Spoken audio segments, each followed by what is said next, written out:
بالله من الشيطان الرجيم بسم الله الرحمن الرحيم الحمد لله رب العالمين والصلاة والسلام على أشرف الأنبياء والمرسلين سيدنا ومولانا أبي القاسم المصطفى محمد اللهم صل على محمد وعلى محمد وعجل فرجهم وعلى أهل بيته الطيبين الطاهرين ولعنة الله على أعدائهم إلى قيام يوم الدين. It is the day of Friday, Mubarak day, and a day that we talk about taqwa and encouraging ourselves not to sin. I advise you, dear believers, and myself, to stay away from sin and to have taqwa, to have piety.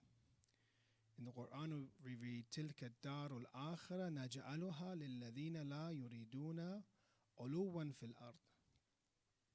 الْأَرْضِ.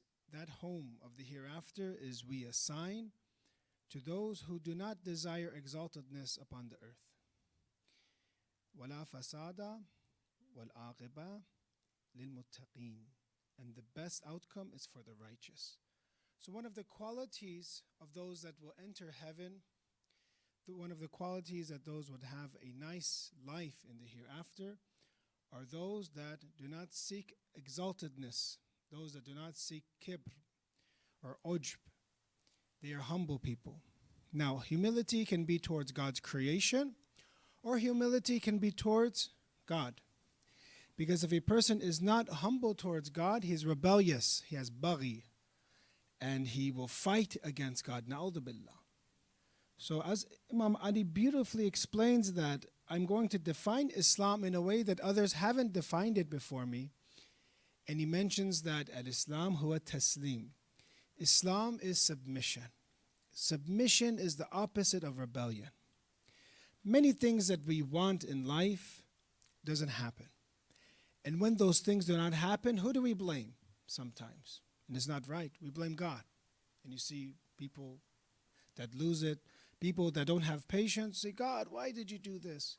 God, I wanted, it's either monetary things they want, or it's emotional things that they have, or different things that they want in life, and life isn't necessarily comes out the way they planned, and they become upset. So in that way, someone becomes rebellious with God, because God did not give him what he wanted. But many times when you look at religion, we always look at religion as serving us, not us serving religion.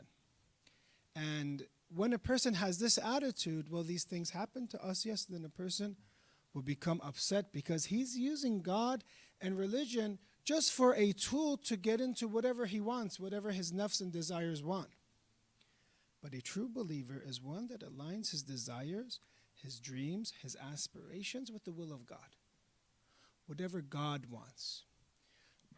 That person is a person that has understood Allah appropriately. Because it takes ma'rifah, it takes deep knowledge to understand that whatever God wills is good for us, not necessarily what we will. So it takes a lot of deep relationship with us and God. It takes submission and practice in submission, that slowly in each stage of your life, you align yourself with the will of God. And you come into a place that you would call ar-rida, complete satisfaction. Not only are you let go of those things that you thought that Allah didn't give you, but you are satisfied with what Allah gives you. And not only that, you are grateful with what he gives you. So aligning yourselves with the will of God. When you look at some of the hadith, and we talked about, we're going to go over Jami' al-Sa'adat, a book by Mullah Naraqi on ethics. Because ethics examines the root of our problems. When you analyze the root of the problem, then our behavior will change. So we said we recommend to look at this book. It's translated in English. And one of the sections of the power of ghadab, of anger, is baghi, means revolting. It means that you're rebellious. It means that you do not submit to the will of God. One of the hadith we have in Al-Kafi talks about the three roots of disbelief. If you want to see why people disbelieve, there's three things inside them. One, al-hirs. One is greed. Two, al-istikbar, rejecting God arrogantly. And three, al-hasad, jealousy. So a heart that won't be able to believe is full of greed, is full of rebellion, and is full of jealousy. When you look at the hadith, it says, وَأَمَّا فَأَمَّا الْحِرْصِ فَإِنَّ آدَمَ عَلَيْهِ السَّلَامَ حِينَ نُهِيَ عَنِ الشَّجَرَةِ حَمَلَهُ الْحِرْصِ. When he was told not to eat from the tree, hirs and greed struck him and influenced him and caused him to eat from the forbidden fruit from the tree. When you look at istikbar, what do you think that caused Satan to fall? It was his arrogance. It was him having istikbar, being rebellious towards God. وَأَمَّا الْإِسْتِكْبَارِ, that arrogance, and that arrogance of shaitan, after 6,000 of years of worship, it developed and developed. One of his salat lasted, they say, 2,000 years. So a person becomes arrogant. Is it possible for us to get arrogant from salat? Have you ever seen somebody that prays on time every day, prays even nicely, but is still arrogant? Is it possible? That is one of the ill effects of worship, is that a person, if worship is not done, it becomes like the worship of Satan. And the worship of Satan is an arrogant worship. That person isn't humble anymore. You see them, actually he thinks he's better than other people. Oh, you don't do salat? I'm better than you. Oh, you don't do your salat on time? Well, I'm better than you too. Oh, you don't do salat late? Then I'm better than you. All of you, mashallah, I'm better. You see, sometimes people, they lose it. And they'll say, I've heard statements, I am the biggest, some of them, biggest alim ever created or something. I'm the biggest scholar ever created.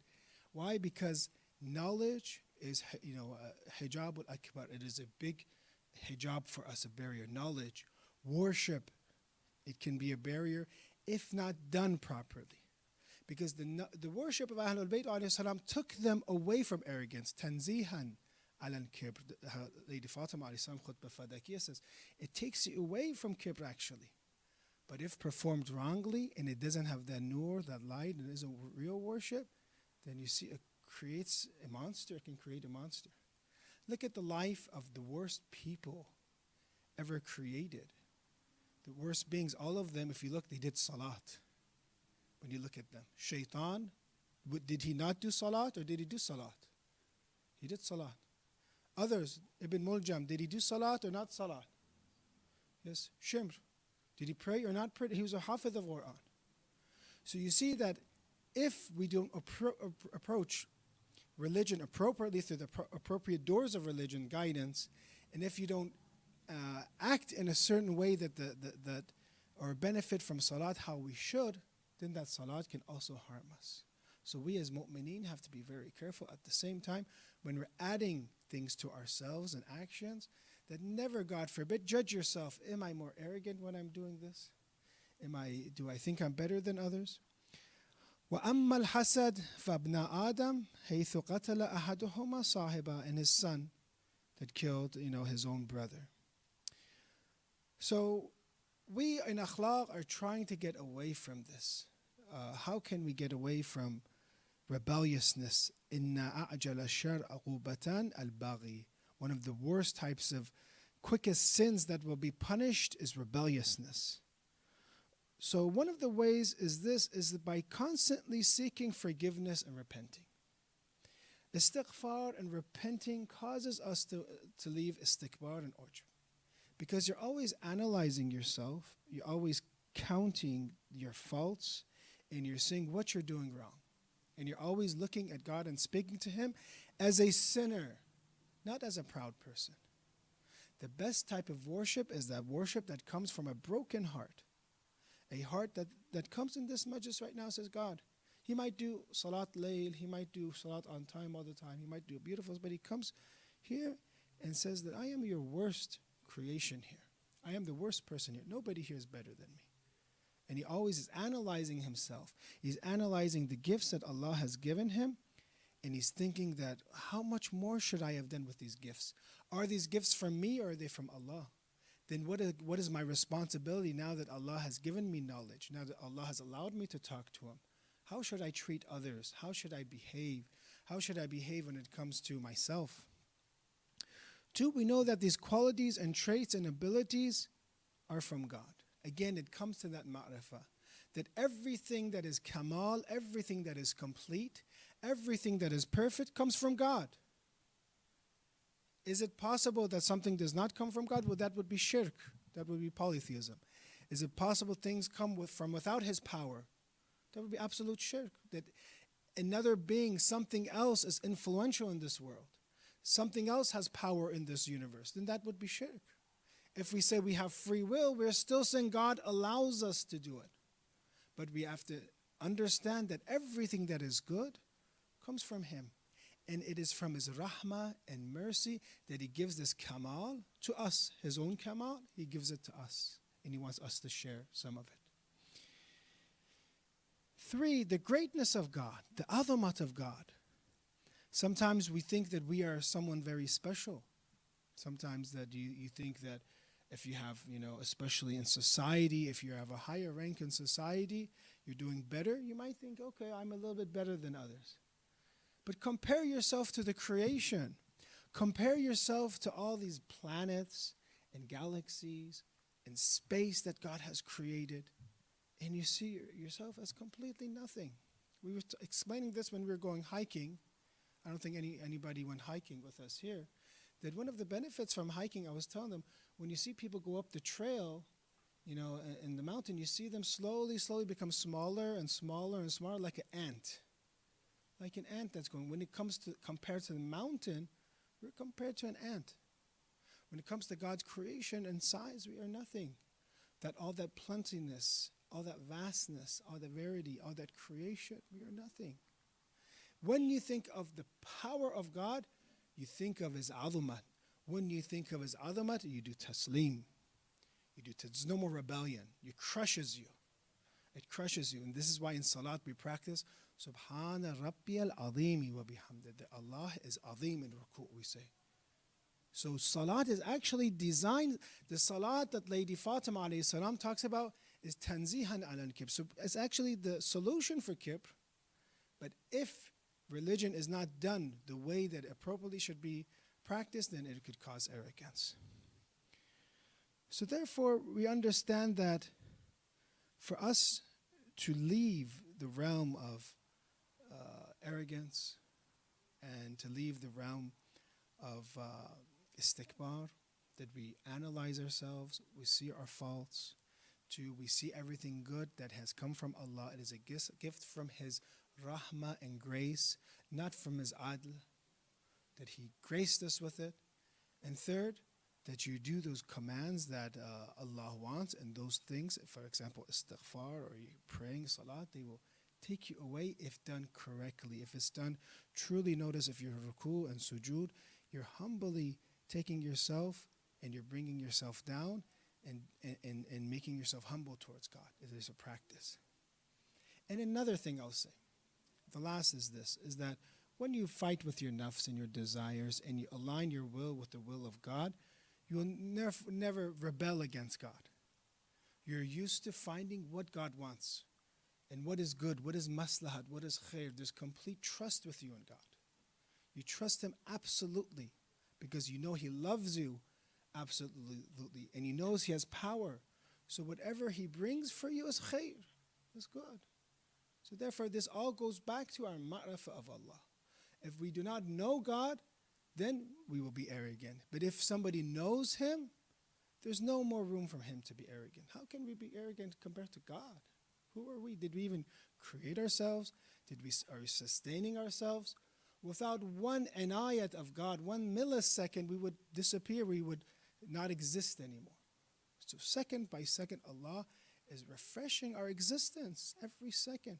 So some of the ulama and urafa, they would even do tawakkul, or they would even seek permission of God inside their minds when they would breathe. So Allah, if you don't give me permission in your kingdom to breathe, I can't even breathe. So therefore we have to understand, La hawla wa la quwwata illa billah. There's no power but Allah. Once you do this, there's no other room for us to become arrogant, inshallah. Bismillah ar-Rahman ar-Rahim. Qul huwa Allahu ahad, Allahu samad, lam yalid, wa lam yulad, wa lam yakun lahu kufuwan ahad. May Allah forgive all the believers, especially the founder of this center, this masjid, Marhum Haj Musavi, inshallah. And may Allah forgive the sins of all of us and all the family members and loved ones that we have. Please recite Salat ala Muhammad wa ali Muhammad.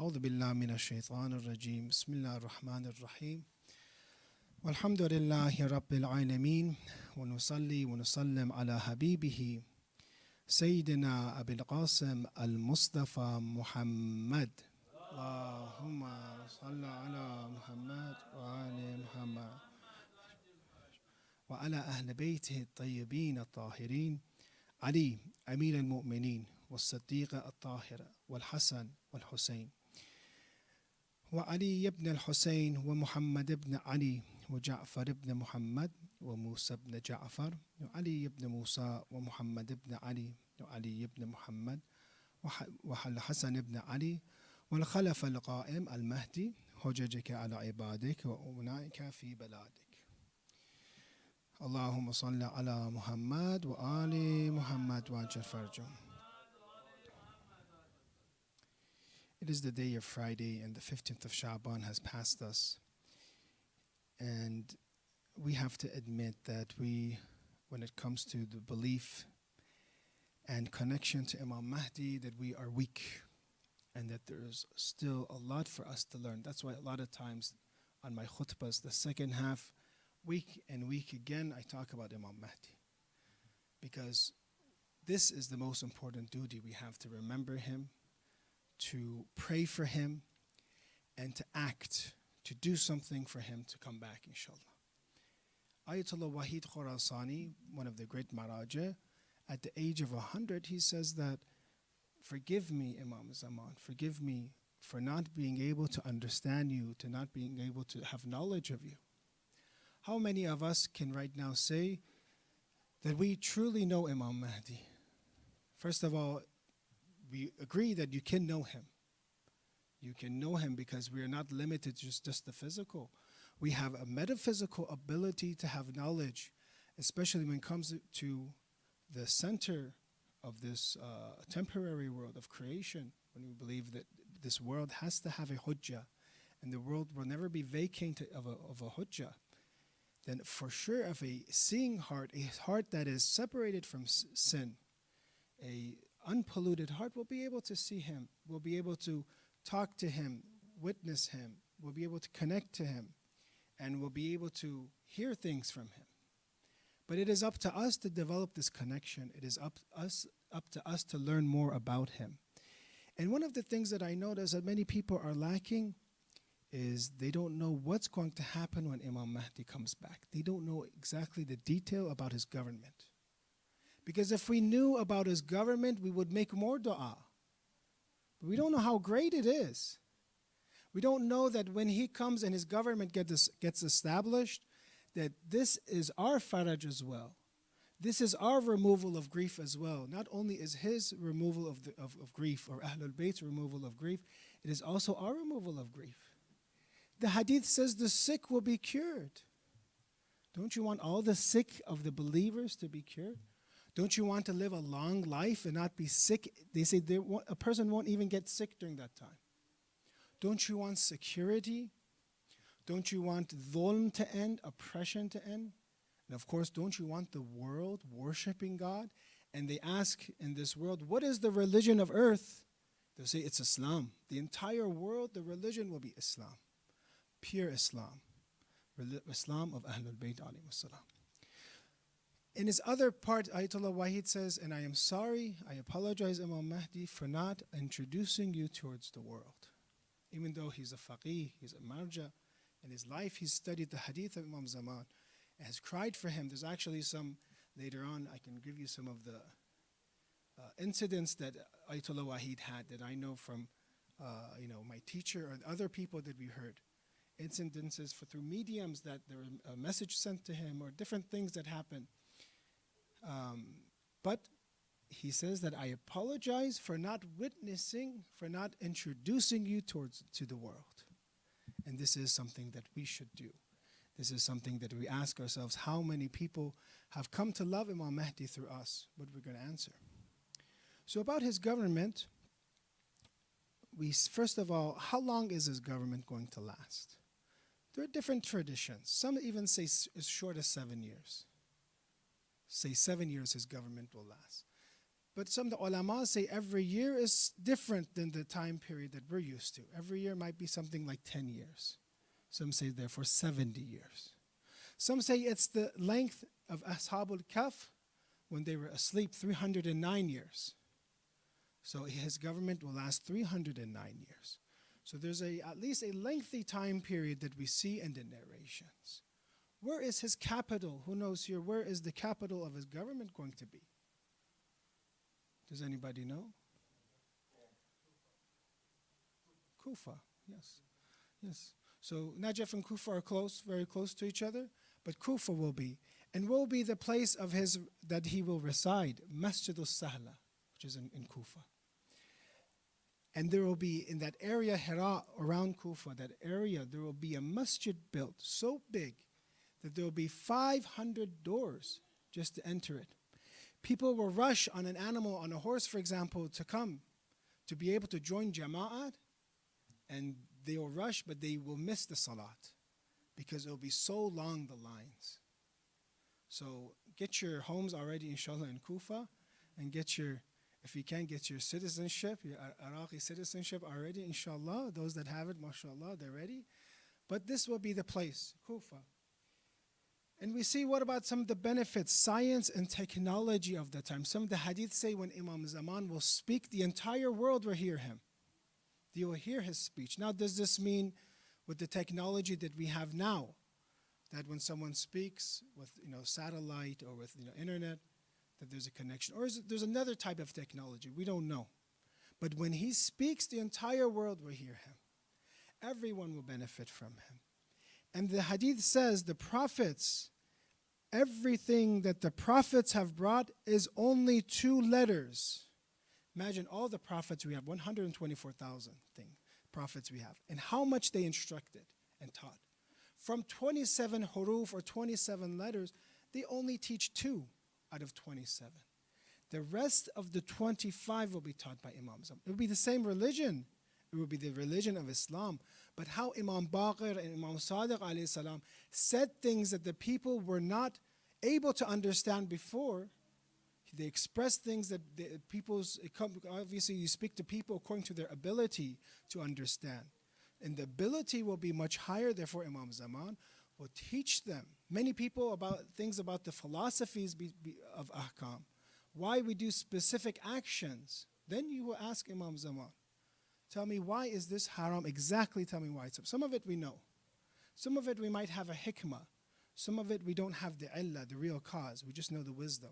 But then you ask him, why is this haram? Why is this haram? Exactly? And then when your minds will be open, and then he can tell you and teach you and understand. People will change so much. And we talked about akhlaq and how hard it is to change yourself. Imagine a stingy person. Has anybody here seen a stingy person? I've seen, mashallah, a lot of stingy people. Alhamdulillah. And one of the du'as that Imam Sadiq does when he does tawaf, he says, keep me away from stinginess. It's so bad. Being bukhl. A person will be, in the morning, he'll have these traits of being stingy. He'll be cheap. He'll be a coward. How can you make a person that's a coward, make him brave? Maybe someone says it's impossible. How much training do they have to do? And also they'll be ignorant. 3 ethical vices that take a lifetime to change. But during his time, it will say in the morning, they'll be ignorant, a coward, they'll be jealous. And in the afternoon, at daytime, they'll be the wisest of people, they'll be the bravest of people, and they'll be the most compassionate of people. SubhanAllah. What effect does Imam Zaman have on them? That when you see Al-Insan al-Kamil, the perfect human being, that he will transform people into their best of abilities and potentials what they have immediately. So we ask to Allah and we complain as we do in Dua Iftitah that our wali is absent. He's existing, we're benefiting from him from like the sun behind the clouds, but we are stuck with these vices that we are working on ourselves time after time again, and we're not successful. So we want our wali, our imam to come, the hujjat of Allah to come, for him to bless us and to place his holy hand on our hands and our uqul to blossom, our intellects to blossom, and our vices to be converted into traits, inshallah, akhlaqi traits. There will be so much peace during his time that two ladies will travel from one town to another town without being afraid of injustice or oppression. Today, even say a man or a group of men, have them travel at night from one city to another city, they might be worried, especially the roads, how they are, especially going from a long journey, not by airplane, say from land, from one place to another. They'll be worried about something might happen to them, right? But in that time, it says two ladies will travel. They won't even be afraid of injustice or oppression. There won't be any more insecurity. There won't be any threats that somebody will have. Not even a person waking up unjustly. And I was talking about this last night at Yasin Center, that even the alarm clocks we have, maybe they will be destroyed during that time. There won't be any snooze button or waking us up in the morning all the time, because it wakes us up abruptly. We'll live in a way that there won't be any dhulm, any person that won't even wake up abruptly. I don't know if you've ever been shaken up to wake up like in a way that you're afraid what's going on. At such a time period, there will not even that will happen. A person will not be woken up.